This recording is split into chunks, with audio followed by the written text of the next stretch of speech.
بدر اس بات کا بھی ہمیں پیغام دیتی ہے کہ جائز مقاصد کے حصول کے لیے جائز طریقہ کار ہی اختیار کیا جائے گا۔ عام طور پر کہا جاتا ہے کہ اینڈز جسٹیفائز دا مین، کہ جو نتائج آپ کو حاصل کرنے ہیں اس کے لیے آپ جو بھی طریقہ کار اختیار کریں وہ جائز ہوگا۔ بدر نے یہ اصول دیا کہ منزل کا حصول، ایک جائز منزل کے حصول کے لیے طریقہ کار بھی وہی اختیار کیا جائے گا جو جائز ہے۔ اور اس کی سب سے بڑی مثال ملتی ہے ان دو صحابی رضی اللہ تعالیٰ عنہ کے حوالے سے، حضرت حذیفہ بن الیمان اور حضرت ابو عائل۔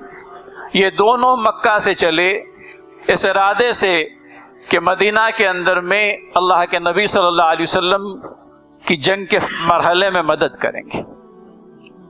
دونوں راستے میں تھے کہ مشرکین مکہ نے روکا اور پوچھا کہ کہاں کا ارادہ ہے۔ دونوں نے کہا کہ ہم مدینہ جا رہے ہیں۔ روکا گیا کہ نہیں، ایک بہت ہی نازک مرحلہ درپیش ہے، تم مدینہ نہیں جا سکتے، یا تمہیں اس بات کی ضمانت دینی ہوگی کہ مدینہ جا کر کے ہمارے خلاف میں کوئی لڑائی اگر ہوتی ہے تو اس لڑائی میں تم شریک نہ ہوں گے۔ چونکہ مدینہ جانا مقصود تھا، ابو حذیفہ بن الیمان اور ابو عائل نے اس بات کی یقین دہانی کرائی مشرکین مکہ کو، ہم مدینہ جا کر کے نبی محترم صلی اللہ علیہ وسلم کے ساتھ جنگ میں شریک نہیں ہوں گے۔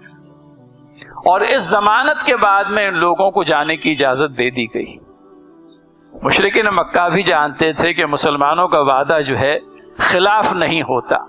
یہ دونوں حضرات مدینہ پہنچتے ہیں اور اللہ کے نبی صلی اللہ علیہ وسلم سے اپنی رودات بیان کرتے ہیں۔ اللہ کے نبی صلی اللہ علیہ وسلم نے کہا کہ تم اپنے وعدے پر قائم رہو، جو مشرکین مکہ سے کیا ہے تم نے، اللہ ہماری مدد پر قادر ہے۔ بتلایا گیا کہ منزل کے حصول کے لیے وہی طریقہ کار اختیار کیا جائے گا جو جائز ہے۔